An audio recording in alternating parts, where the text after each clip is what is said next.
Assalamualaikum warahmatullahi wabarakatuh. Perkenalkan, nama saya Halimah, peserta Latsar CPNS tahun 2026, golongan 3, angkatan 1, kelompok 2, unit kerja Dinas Pemberdayaan Masyarakat dan Desa, Pemberdayaan Perempuan dan Perlindungan Anak, Kabupaten Hulu Sungai Selatan. Di sini saya akan membahas tentang analisis isu efektivitas kinerja individu berdasarkan tupoksi.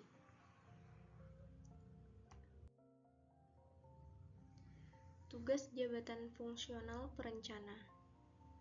Berdasarkan Peraturan Menteri Pendayagunaan Aparatur Negara dan Reformasi Birokrasi Republik Indonesia Nomor 20 Tahun 2024 tentang Jabatan Fungsional Perencana, tugas Jabatan Fungsional Perencana adalah melaksanakan teknis kebijakan perencanaan pembangunan. Uraian kegiatan tugas Jabatan Fungsional Perencana Ahli pertama. 1. Mengidentifikasi permasalahan. 2. Merumuskan permasalahan. 3.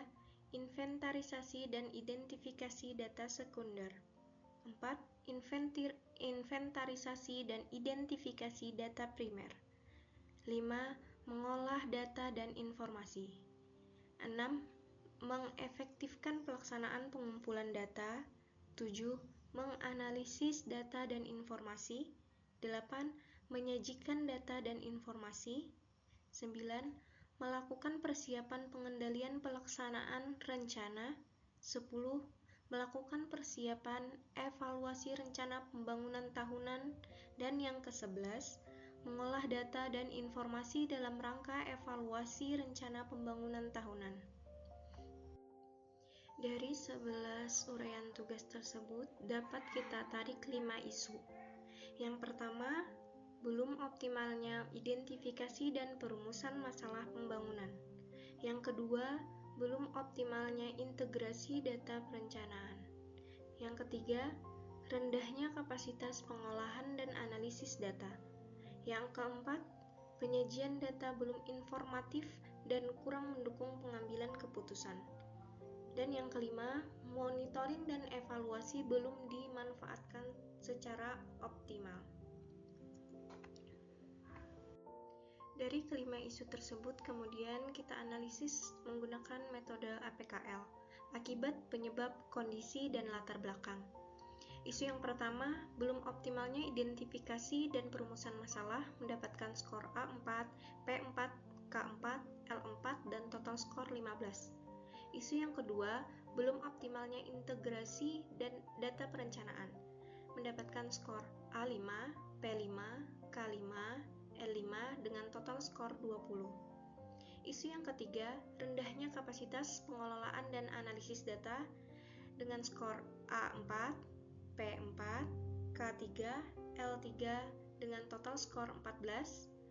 Isu yang keempat, penyajian data yang belum informatif dengan skor A4, P3, K3, L3 dengan total skor 13, dan yang kelima, monitoring dan evaluasi yang belum optimal dengan skor A4, P5, K4, L3 dengan total skor 16. Dari analisis 5 isu berdasarkan metode APKL, dapat kita ambil 3 isu teratas dan kita analisis menggunakan metode analisis USG. Yang pertama ada isu yang belum optimalnya identifikasi dan perumusan masalah dengan skor U4, S4, G3, total skor 11. Isu yang kedua, belum optimalnya integrasi data perencanaan dengan skor U5, S5, G5, total skor 15 di ranking pertama. Dan monitoring dan evaluasi belum optimal dengan skor U4, S5, G4, total skor 13 di ranking kedua. Dari terpisan isu tadi, maka diambil isu yang mendapatkan skor tertinggi, kemudian dianalisis masalahnya menggunakan fishbone diagram. Di bagian main yang pertama, permasalahan yang pertama yaitu kurangnya pemahaman pengelolaan data yang terstandar. Yang kedua, kemampuan pengolahan data masih terbatas. Kemudian di bagian material, yang pertama, data tidak lengkap dan tidak mutakhir.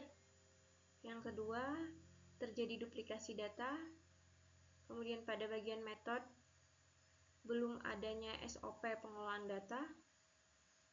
Yang kedua, tidak ada standar format data. Yang ketiga, mekanisme pengumpulan data tidak baku. Kemudian bagian mesin, yang pertama, belum ada sistem database yang terintegrasi.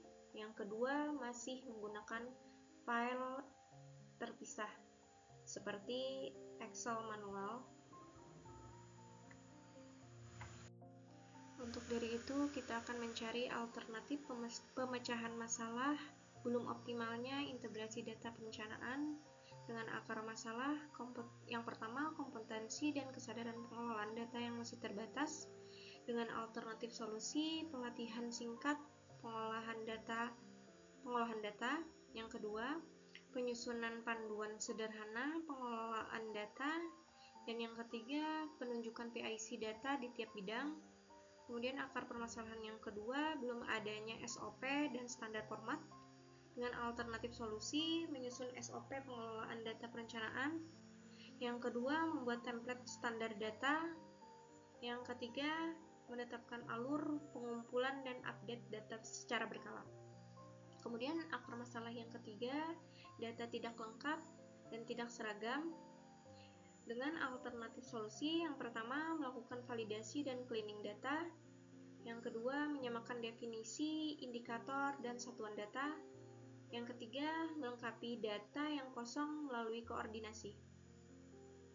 Kemudian akar permasalahan yang keempat, yaitu sistem yang belum terintegrasi. Dengan alternatif solusi, yang pertama, membangun database sederhana yang terintegritas